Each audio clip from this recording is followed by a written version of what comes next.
Hello. Hello, fam. We're doing a live podcast.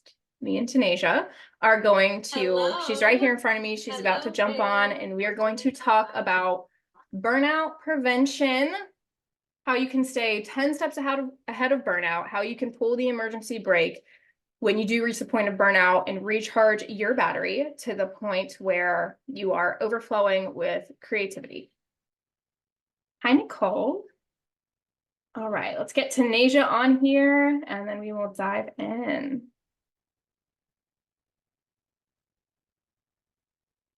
There she is. Hi. Hello. All right, are we ready? I think so. Okay, let's do it. All right, so we are already recording for this to go up on the podcast. So, what's up, party people? Welcome back to the Limitless Living podcast.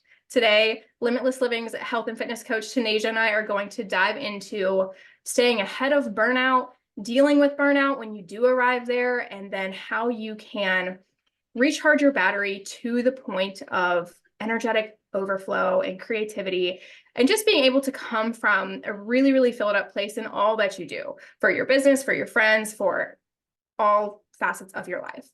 So we're going to start by talking about how burnout shows up for us as individuals. Tanisha, do you want to start with this or? Do I want to start? How does burnout show up? So I'm someone that gets really easily overwhelmed. So the first, I guess I'll call it a symptom, is overwhelm, like massive, massive, massive overwhelm, where it's almost like you're shaking the Coke bottle and it's about to pop. It's like that. And that's how I know, not even that I know that I'm going to be overwhelmed, because that's a major symptom for a lot of my other just everydays. But I think that's the first thing that pops up. And then it just slowly streams into like complete shutdown of not even like it's further of a shutdown than actual demotivation. It's more of like isolating. I need to like become an introvert, like hide, not talk, not think, pretty much not do anything, I think is how it comes up for me the most. What about you? Interesting. Okay, before we talk about me, I would love to hear more about, honestly, the physical sensations that come with feeling like a Coke bottle that's been shaken up. Like between Mm. that state and you being totally shut down, like what does that look like for your body and the Oh way that you're God. like, moving and operating? I think we talk about this a lot, and it's a term that Tom had taught me, and it's called like monging out. So in the beginning, it starts out as like you feel like you have the weight of the world on your shoulders. You're getting so overwhelmed by every little thing. So it's almost like you start to get like really reactive and like really irritable. And you're just like not really 100% aware of what's going on, but just more of like, oh, it's one of those weeks. It's one of those days. And you find yourself kind of saying that like in a progressive pattern of like, nothing's going right. It's one of those days, tomorrow will be better. And it's just consecutive. And then it almost starts to get to a point where like your system is in overdrive. So like overstimulated, overwhelmed. And you're like, my clothes start to feel really like just not right on my body. And everything that I'm saying isn't coming out the right way. And I'm just like flooded with like all of this like overthinking and thoughts. And then it just kind of turns down to like almost like when you're shutting down a computer that has like a million programs running, that when the Coke bottle kind of explodes, your computer kind of just like shuts down because it's like too much is overwhelming the system. And then that term monging out, which Tom has taught me, it just starts to become like this like numb feeling where it's like, when you're sitting on the couch, you kind of just like sink into it. It's just that. And it's kind of like peaceful and it's a little bit quiet, but it's a little maybe concerning depending on like how bad the Coke bottle shook and exploded. And it just kind of turns into that like a retreat. Like you're on a really quiet like desert island, and then all of a sudden your body's like, oh, that's what I needed. So rest, like, I Yeah. mean, and we know that, right? Like when we're overstretched, we're overwhelmed. And Yeah. Brene Brown talks about this with all of her technical terms. There is no option other than to do nothing. Like that Hmm. has to be the first step, Yeah. right? Yeah. That makes And that's the sense. last thing you want to do though. Like Yeah, because that's yes, your body is like completely fighting because you're if we look at burnout, what is really causing it? One thing after another, right? You're on auto drive without resting. And so like the one thing that you have to do is the one thing that you are the most resistant to doing because how could that be? How can I rest? I've got a million things to do. exactly. And the reason that you've reached the point of burnout is because you're overwhelmed, which, we only feel overwhelmed when we're trying to be too many places and have our hands in too many things at once. Like Yeah. we're physically trying to pour more than what we have in the tank. We're trying to like Mm-hmm. drive when our gas tank is on E. So of course we don't want to slow down and to rest, but there's no other option. So before we get into our processes, once we've reached that point, like what the emergency break looks like for each of us, I'm like sitting here thinking about how does burnout show up for me, which is, of course, it's similar, Yeah. right? I think it's very similar for everybody. And honestly, I felt it not long ago. So let me just channel that real Mm-hmm. quick. That was me last week. Irritability is coming up. I'm like Yep. mean, really disconnected from my friends. Like I'm not, okay, yes, that is a huge thing. When I don't feel connected to the people that I love most in my life, my inner circle, I know something's wrong. And really that comes down to I can tell, yes, I can tell I'm really burnt out when I am not living out my values. Two of them, two very Mm. important ones being fun and life enjoyment and connection. And I'm a very intimate, deep person. So like deep connection, like really deep Mm-hmm. conversations and just really knowing what's going on with people and letting people know what's going on with me. And when I'm burnt out, those things are not happening. I'm not like really leaning into my traditions like Tuesday vacation. I'm Mm. not feeling present with Alex in the evenings. I'm not calling my friends or having friend dates multiple times a week. And that's when the flags really start popping up. Mm.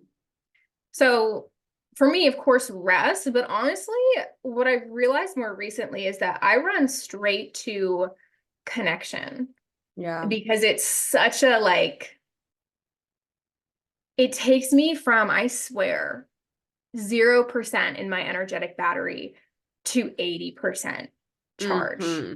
to have a deep conversation with someone that you love. Let Yeah. yourself be seen, let yourself be supported. Mm-hmm. And that's why I like, you and I are the way we are, and we love doing what we Yeah. do together, and we love doing limitless living and everything together because no one else is, we talk about this a lot, no one else is on this climb with us actively, right? Like Mm-hmm. Alex is, standing on the other side Yeah. of the mountain, cheering us on. And so is Tom, and so are our other friends. But you and I are the only ones who are actively Like in it. climbing blood, sweat, and tears together. And so Mm. for us to have this sacred space where we can come and connect and hold space for each other and listen and support and encourage anytime we need it, I mean, that's a game changer. We say it all the time. We Yeah. would never want to do this alone. No, never. And every time we have a powwow, and I'm like, oh wow, I'm feeling a lot better right now. Or, oh wow, like all of a sudden my battery is just energized because you would think that connection will deplete you. And I was gonna say, like, there are times where there are certain connections with certain people that just don't serve me as the person that I am because I'm a people pleaser. So like throwing that kind of into the mix is then if you're a chronic people pleaser and like you're really just sensitive to other people's energies, like it drains you. So it's like being really, really clear on who are the people that increase your energy, who are the people that potentially drain it just because you allow them, not because they intentionally mean to do so. And then surrounding yourself around with them. Because like I tell my clients this all the time too, like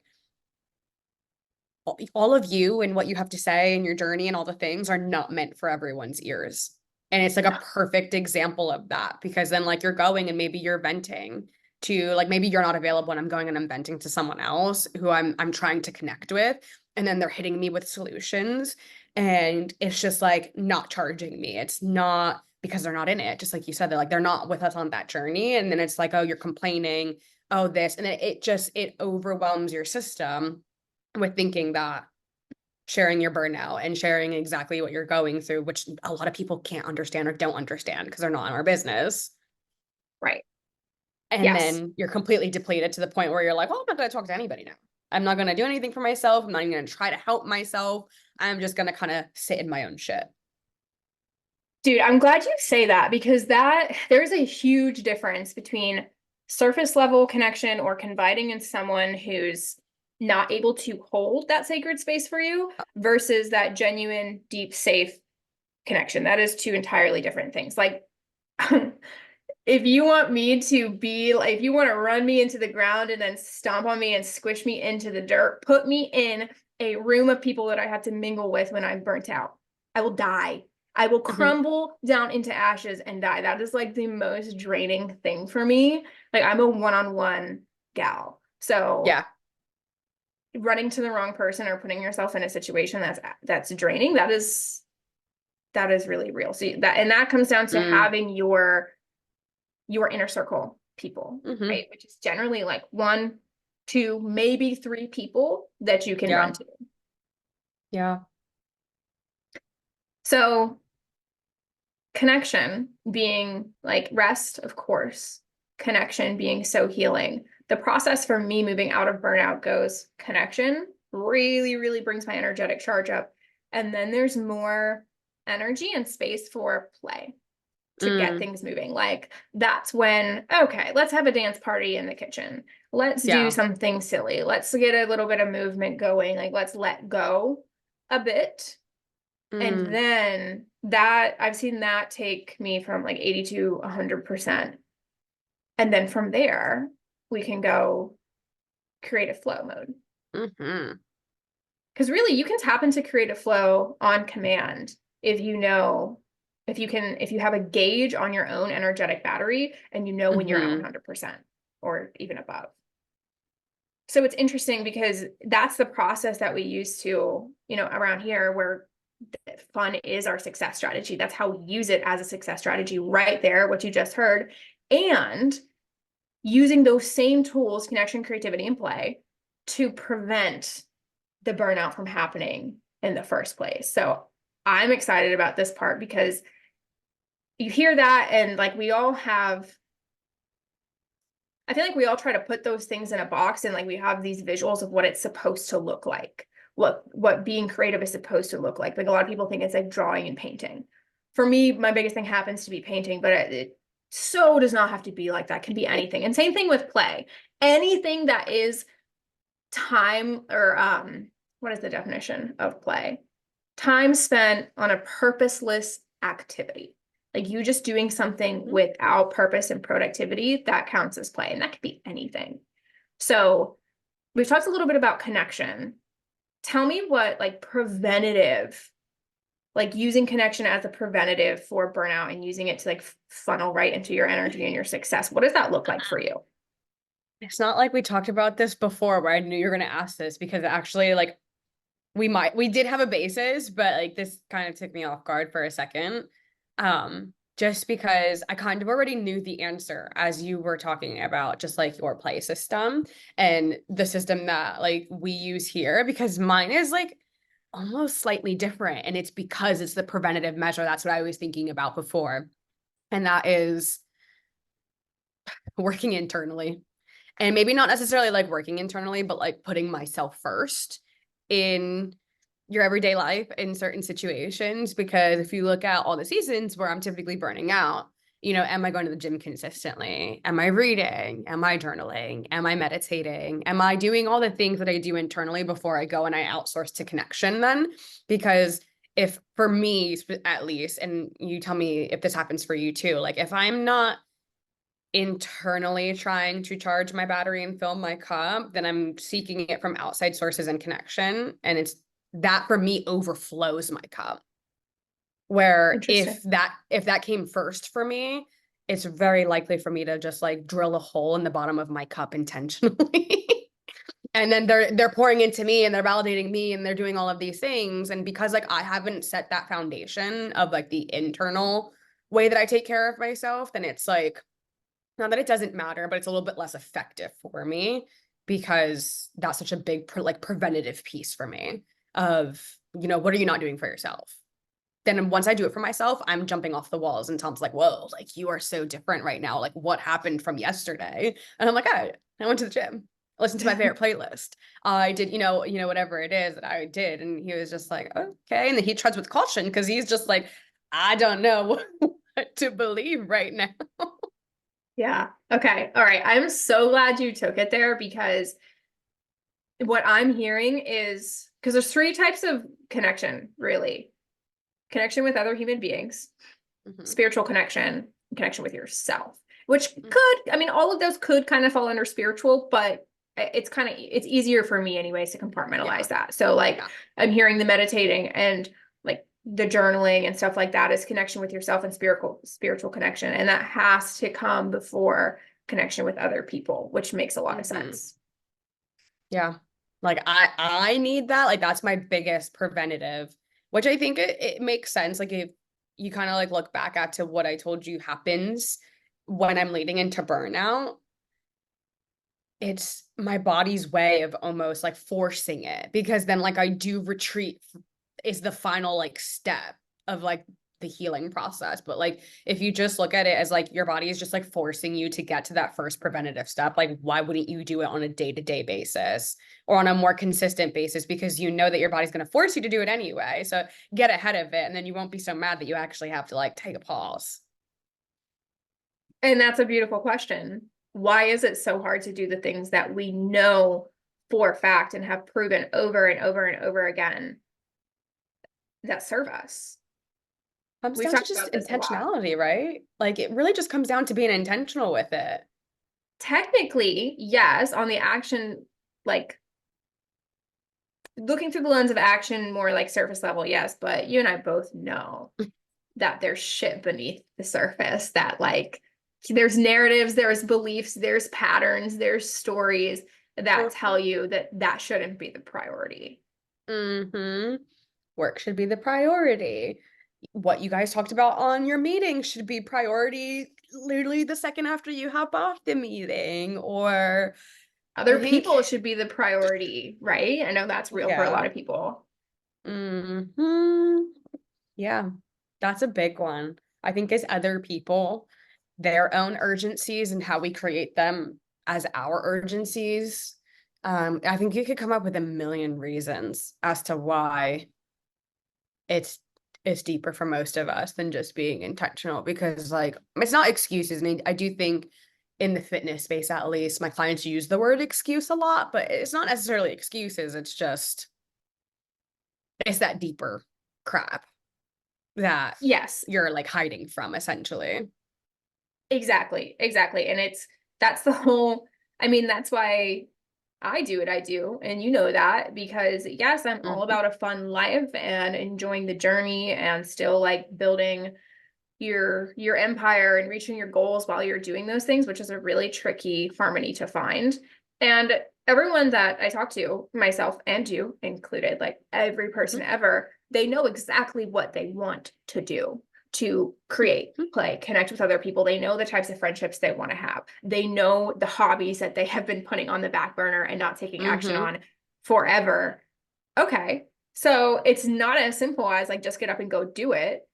Yeah. There's some shit that's beneath the surface there that needs to be uprooted, that needs to be rewritten in order for you to actually follow through with living out your values, living all parts of your life that you want to, and that's like, we have conversations about it all the time. So it's like, if you know what you want and you're still not doing it, and you've been in this habit and you've been wanting to pick up guitar for 5 years and you haven't, take a microscope to that, dig into it and get help digging into it. That is why coaches and therapists exist, to take you to places of your mind, of your subconscious mind, that we physically cannot access and see on our own. I was talking to someone about this yesterday. There's stuff that is so ingrained in us that we will never be able to shine a flashlight on it on our own, because we've been hearing it on loop since we were 4 years old.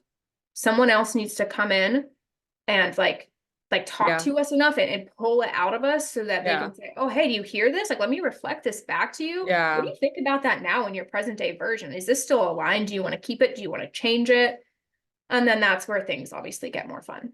Yeah, because you literally have someone saying, well, what about that? And you're like, well, what do you mean about that? Like, I just totally passed by that. And like, it's not important. And that's why we always say, right? Like, the things that you're resisting are really the things that you either need to be doing or you need to be looking at, or, whatever the case is. And then I think the second part, which is what we've been talking about a lot recently, like just reflecting on 2023, is the layers to it. The layers and the levels that have to be unlocked when you think that you've healed from that which we have come to find out is the superficial level of it. And then it's like you're healed from it. Maybe you took one guitar lesson and then maybe you go to a second one, and then all of a sudden 3 months later you haven't even looked at the guitar.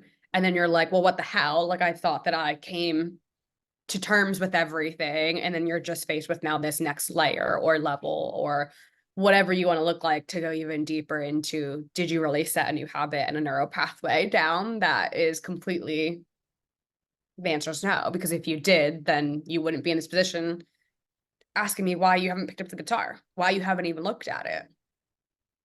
And that's where the practice comes in. That's where in my processes things get more fun, because once we've chosen the new thought, the new belief, the new narrative that serves us and actually what we want to do, it has to go into practice, but it has to go into authentic practice. Like, what is a way that you can bring this new belief? And I think we're being a little vague right now, so I think we should give an example. Like, Yeah. if the narrative changes from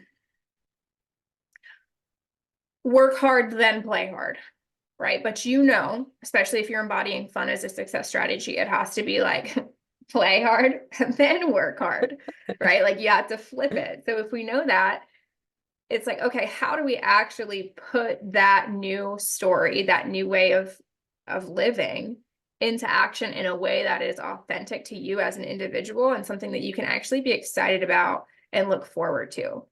So for me, if I'm thinking, okay, what is it like, what would be really authentic for me, a way to play hard and then work hard?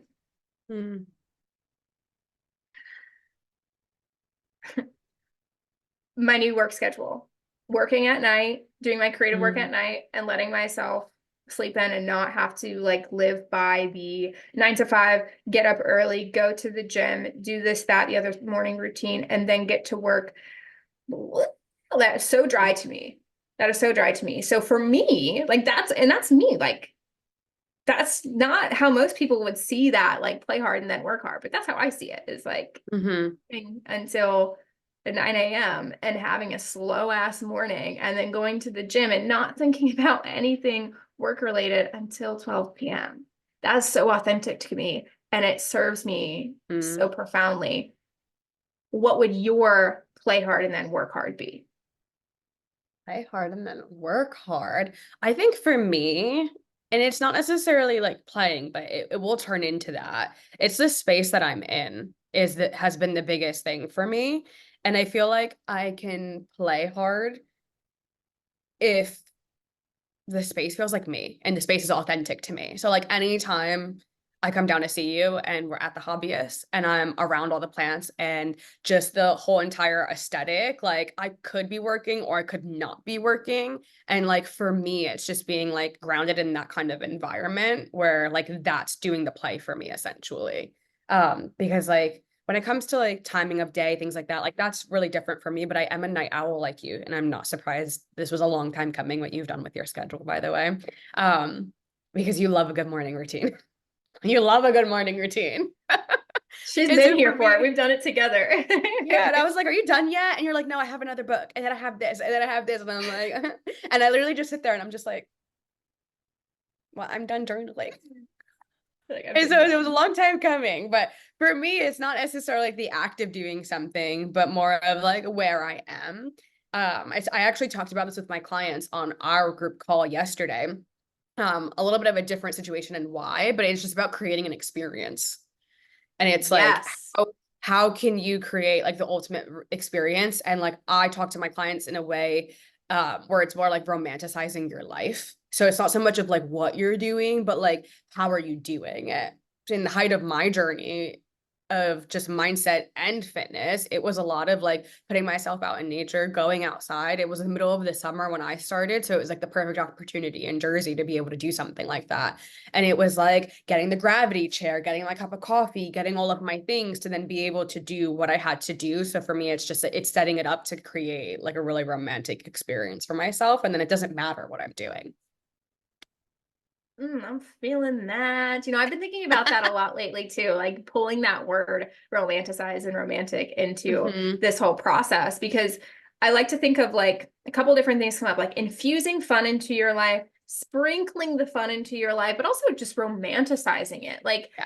we don't have to be time blocking big, big events and things and whatever to enjoy our life.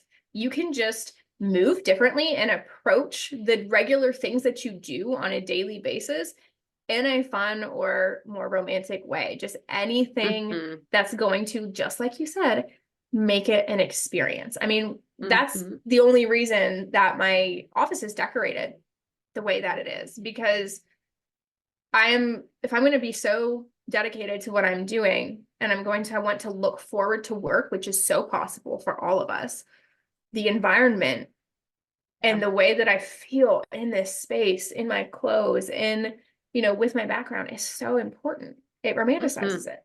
Like, it just feels good, and let that be enough.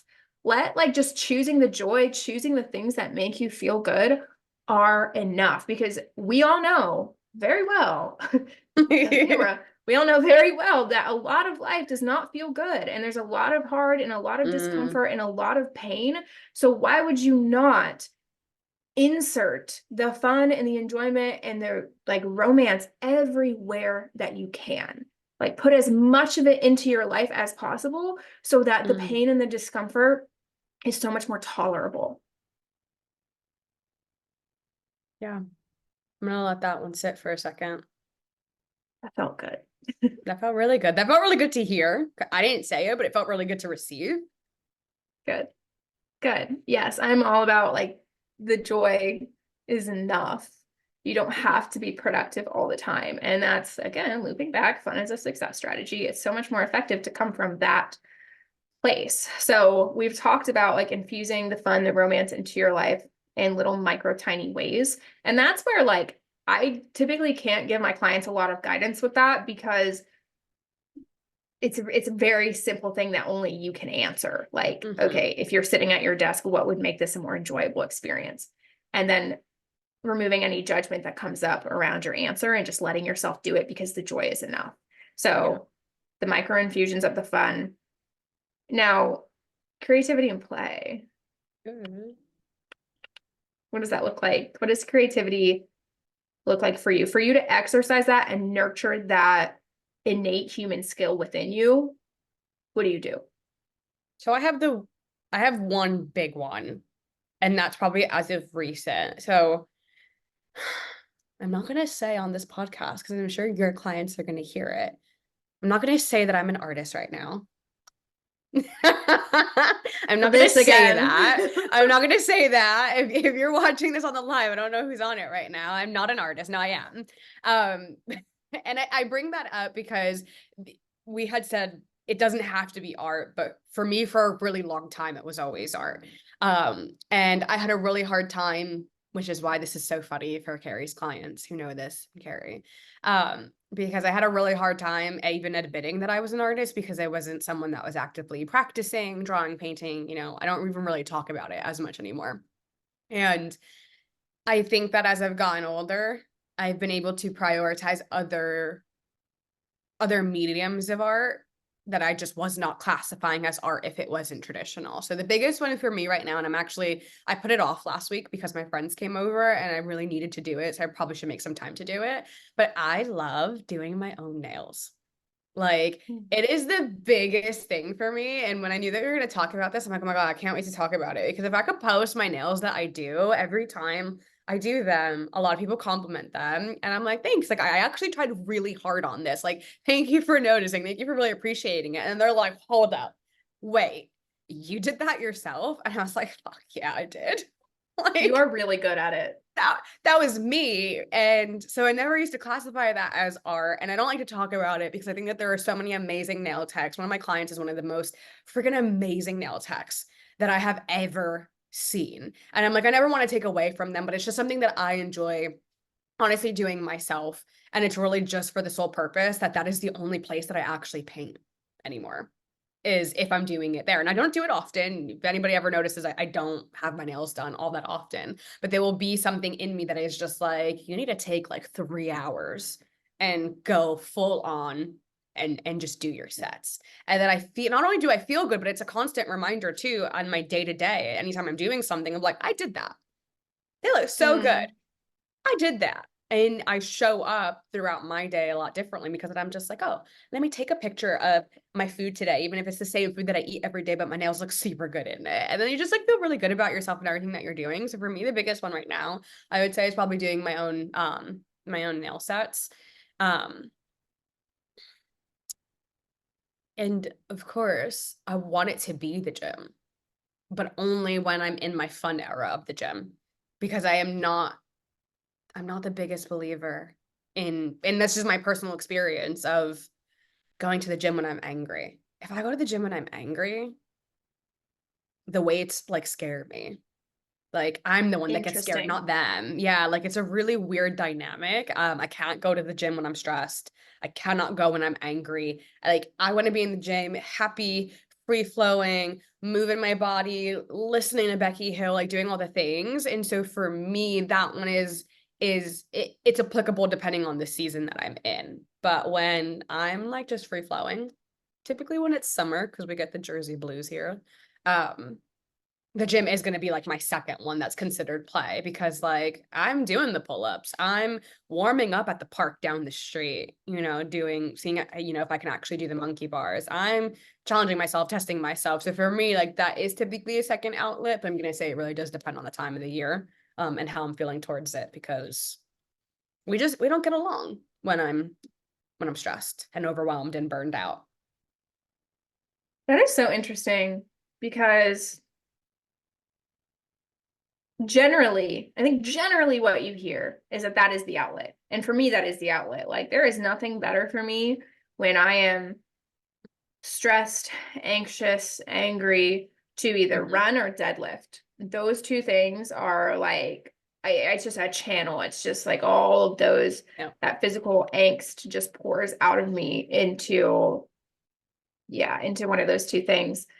And you hear that a lot generally, but Yeah. for you, Everyone says it. it's so not that way. So why do I'm you the think that exception. is?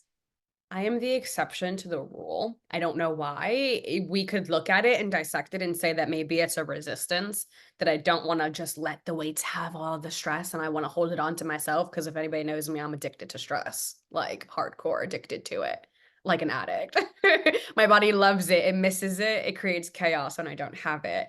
But I don't think I've ever had a single moment in my life where I was angry and I left it all at the gym. Typically, if I try, because I have tried to force it, I end up leaving the gym crying like 15 minutes into being there. Interesting. So I want to say it's because I decided that the gym was a happy place for a really long time. And it was just kind of just that for me. And a lot of my connection used to be through the gym. I used to work at a lot of gyms. I used to just like that used to be my place. I used to go with my friends all the time, my cousins, my family kind of thing. And like that was something that was like really, really fun for all of us. And so my connection and my play was the gym for a really long time. So if it's not that, then basically I don't want it. Okay. That makes a lot of sense. We're not gonna like go into coaching session mode, No. even though like I want to low key right now. Because you used to work at a gym and it used to be the harbor for a lot of stress and anxiety and problems for you. So of course that's going to have that effect. Like there's going to be some crossover and some complexities with you trying to release stress and anxiety in the gym. Like no, that's to you in the back of your mind, your subconscious mind, you're like no, this is Yeah. where stress and anxiety live. Like there's Yeah. no release here. This is where it happens. Yeah. Interesting. Thank you for Yes. sharing that. Yeah, so that's my creativity. And I would say that is my play most of the time.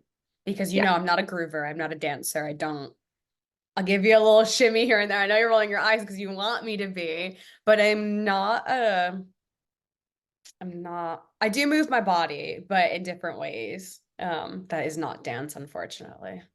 I'll click my heels. Can't relate. Just kidding. I'm just kidding. I actually took a page out of my girl Pearl's book. You follow Pearl, right? Yeah, I love her. She's She's amazing. yeah, she's incredible. She's all about using dance, kind of how like I use fun as a success strategy. She uses dance as um the same thing in a way, or at least like as a form of healing. And she talks about like feeling your emotions through dancing. And I tried it not long ago and I really liked it. Now you have to remove a lot of judgment from yourself. Like you really have to be able to not let those voices of how stupid you look or like whatever comes up for you, because dancing is a soft spot, is a tender Mm, spot for most people. yeah. And so I get it. And for me, it's one of my baby flexes, as I like to say, in letting go of what other people think. So I'm big on like baby Mm, flexing mental muscles to like build a skill that you really want to have. So if you want to be more detached from judgment of others, there's a lot of ways you can baby flex that, right? Like you can talk to strangers more often, you can dance and mm. learn to deny those narratives that pop up. What was the other one that was coming up? I just had another one in my brain with the judgment of others. Oh, shoot. I don't remember it. Maybe it'll come back to me. Yeah. But oh, getting tattoos. Just not a small thing. But last time I got like this more, like this is the most present tattoo that I have. Like I see it all the time. Other people see it all the time. At least like this one on my arm gets covered by a sleeve, right? Whereas this is rarely covered now. And when I got it, I told Alex one thing out of many things that I love about getting tattoos is it flexes my I cannot care what other people think muscle. Like when I got this Mm, tattoo, my family, most of my family, how many are there? Four, 3 out of 4, 75% of them didn't have anything nice to say. They didn't say anything mean, but it was one of those like, oh, mm. no response. And I don't know, like it's like obviously there's like an ambivalent relationship that you have with that. But Mhm. I have kind of learned to fall in love with like strengthening that muscle, just like in the gym. You know, you want strong legs, you want the strong body. You learn to actually enjoy the pain of pushing through those last couple reps, right? Because you know they're making Yeah. you stronger. And I'm like, I love part of getting tattoos. And like, I love the fact that it pushes me to detach from the judgment of others and to not care. Because if I let their opinions actually matter to me, I'll crumble. It'll hurt, you Hmm. know? And like, it doesn't matter. It can't matter what they Yeah. think. It's funny that you brought that up. It's so funny that you brought that up. Because I've told you this story too. I have a very similar experience with tattoos. I grew up in a household where you're not allowed to have them at all. So I spent I'm not even, 8 years with my hair down at home, never up. I have a tattoo behind my ear for those that don't know. And my hair had to chronically live down in the summer and at all times, kind of when I was home. You should have seen Tom's face when he was watching me get a tattoo in Ireland, where he is just like, oh my God, this is not it. Like, this is not it. But bringing up the judgment of others and flexing that mini muscle and just like how you like welcome it is hilarious because, and not actually funny, but in the way of, I literally used to openly tell everyone if the majority of you are doing this, I don't want to do it. And I was like the kind of angsty teenager who I was switched on. I'm telling you, I really was. And I was just like, nope, not for me. Everyone's reading Twilight. Maybe if it comes up in like 5 years, I'll read it. But you're all reading it right now? No thanks. And I like literally did everything humanly possible to like push against the grain and do the complete opposite of what everyone in the world was doing. And I didn't have a single care in the world if they were like, why? Like, do you think you're cool? Do you think you're special? Like, why do you have to go against everything? And I was just like, because I want to do my own thing. Like I was so hell bent on doing whatever it is that I wanted to do in the world, including getting tattoos when my mom said I couldn't. to like, I welcomed the judgment of others actually, instead of like not caring about it. I was like, yeah, what would you say about it? And what? Mm. And now I'm just like the complete opposite. No, she still lives inside of me, but I think that that's a really big one, is having to release the fear of judgment and flex those many muscles. And I would love to know what else you do that flexes those many muscles, because I don't really think I do too many now. The whole we go to church most Sundays, and our church is like a concert, right? So like you're Mm-hmm. always next to strangers. You can never expect to like know anyone. It's a huge setting. And simply just, especially since it's 9 a.m. and Sis is not a Yeah. morning person, simply just talking to the person next to me flexes that muscle. Mm. But then I've gotten in the habit of at the end asking people, the person next to me, how I can pray for them. And that Mm. is a flex of that muscle, because you don't know, especially like if they're not responsive throughout like most of, because he's like, I'll say this to your neighbor and give your neighbor a Yeah. hug. And like sometimes people are receptive and open and sometimes they're not. So it's Mm-hmm. like being the one to go first and to put yourself out there. There's a lot of emotional exposure in that, right? Because there's fear of Mm-hmm. rejection. So it's fear of judgment and it's fear of rejection that comes up. And so, but then what happens, whether it be dancing in the kitchen, getting tattoos, which again is like not something to take lightly, but whatever. Talking to the person next to you, they disprove you. They disprove your fear most times over and over and over again, Mm-hmm. to the point where like someone who has the nastiest resting bitch face, or has like, yeah, you're a great example. um Ends up being so warm and so kind, Mm-hmm. or so like you can tell they're just touched by your vulnerability and willingness to connect. That's transformational. Like that Mm-hmm. in itself, that is the action that changes the stories and the narratives in your head. Like we can rewrite them ourselves, but until we start putting them into practice and letting other people rewrite them for us as well, like Mm-hmm. that's more powerful, but you have to position yourself to do that. Mm-hmm. Yeah, and most people aren't even expecting it anymore. I think a lot of us like live inside of our own heads, because I think we all have that same fear of like rejection, fear, and judgment. Because like I've even noticed I am, whether I have resting bitch face or not, I am typically a genuinely like just nice person. And if you hold the door for me, like my morals and values is like, you should still say thank you. Like, even if I'm having the most horrible day, like I try not to project my stuff on anyone. And I've noticed the difference in like even the baristas at Starbucks, who, that's one of the busiest places ever, and people are rude as fuck, especially in like northern Jersey, New York area. They're just rude for no reason, because they're all going through their own shit. And like even just taking a minute to just like, as you're leaving the door, like just saying like, bye, have a nice day, because they're typically saying bye to you. If they're busy, they're probably not, but at least at my Starbucks as they are. And like you can almost just feel and see people do like the double take, and like you can hear the difference in their voice of like, oh, like someone actually responded to me. Someone actually said like, have a nice day too. Someone actually like was nice, and like didn't have to be, because they typically aren't, and they're not complaining about something, and they're not angry at me about something that's going on in their own life. And like you can, if you really just like stop and just pay attention, so many people are so surprised by doing it. And I feel like it does actually help a lot of people pay it forward, because when people take me by surprise like that, I'm like, oh, you know what? Like, I need to remember to be a little bit more kinder, or flex that muscle that I'm like, I don't want to talk to anybody in the world today, but if I can talk to at least one person, at least I can do it a little bit more kindly. And it's just like a ripple effect of like paying it forward, like in my opinion, in that. And I just wanted to point out that there's a lot of people, at least in, again, my general area, who just don't expect it and are very surprised by it now. More people need to do It doesn't surprise me in your area, unfortunately.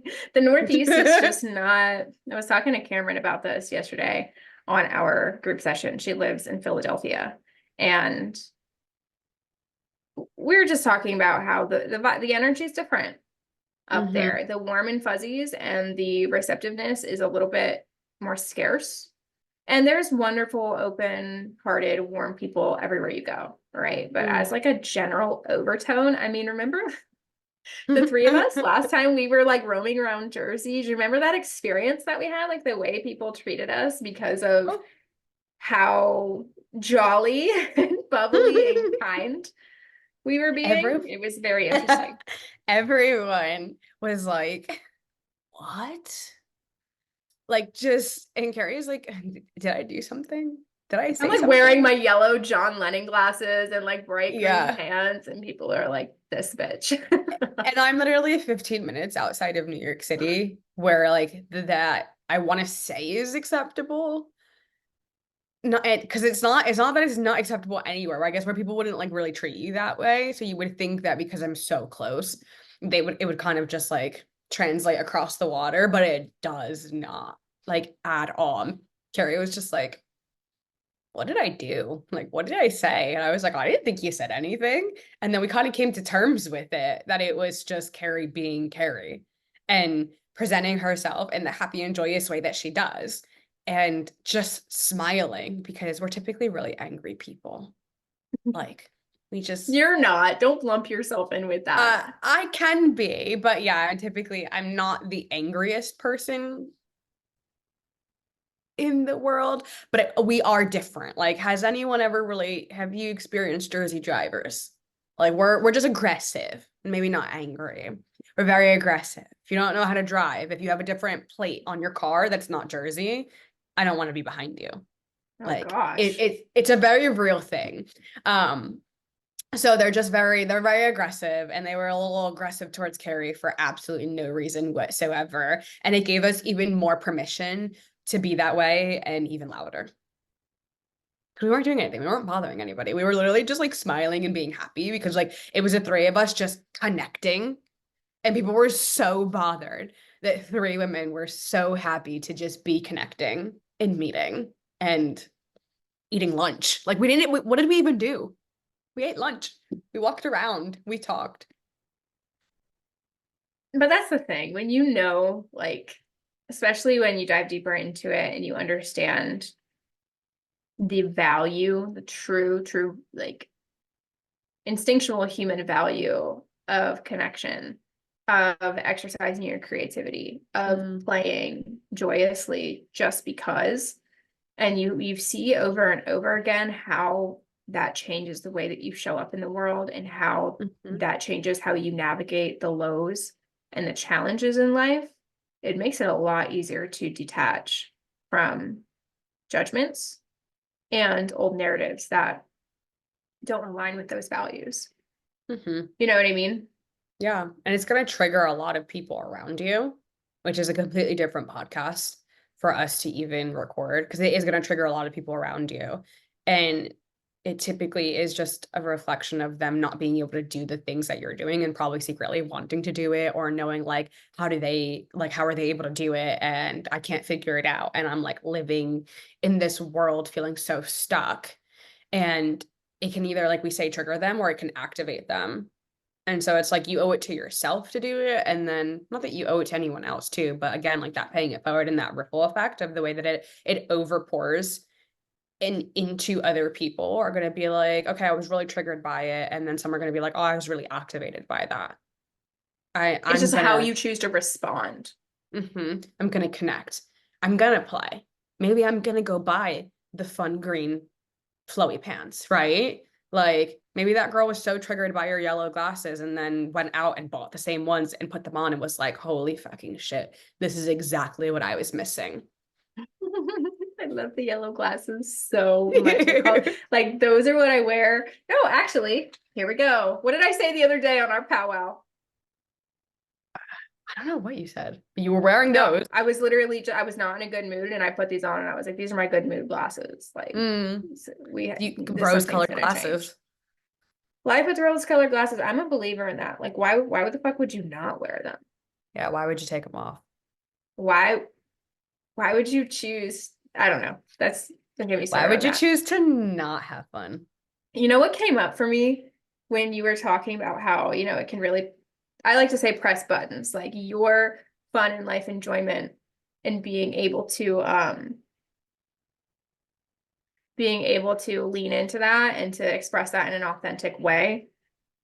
can push buttons for other people and put like a mirror in front of their face. Something that is already like popped up for me is talking about my sleep schedule and how I don't start like really start my day. I don't start my work day until 12 at this point, right? I sleep till 9.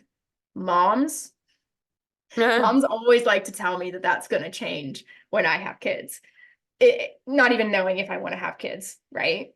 And so that's just like a prime example of how it can be bothersome, how it can press buttons for people, for you to like truly live authentically expressed. And that's a confidence builder though. You know what I mean? Because for me to be able to like get comments like that and people kind of give me a hard time with that, in my head that goes, oh, there we go, she thinks I'm lazy, or she thinks this, or she's just like someone's judging me for something. And then you have the choice. Do I want to even like entertain that judgment that I just fabricated? Like, she didn't say that. Like, do I want to like go ahead and pass that judgment on myself? Or am I just going to disengage and let it go and remember what's actually important to me and how this serves me? And that's all that matters at the end of the day. And so I guess that's a good place to kind of like wrap things up and put a bow on it, is when we talk about, we really ventured out today from the topic. I'm like reeling myself back in. What were we talking about? We were talking about burnout prevention with the fun pillars, which are connection, creativity, and play, and how you can infuse those into your lives and leverage them strategically, how we do that.